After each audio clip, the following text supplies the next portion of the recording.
மரம் போல் என்னை நீ பூமியில் நட்டாயே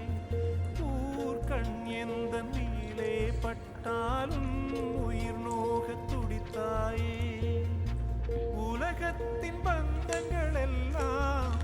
நீ சொல்லி தந்தாயே பிறப்புக்கும் இறப்புக்கும் இடையில் வழி நடத்தி சென்றாயே உனக்கே ஓர் தொட்டில் கட்டி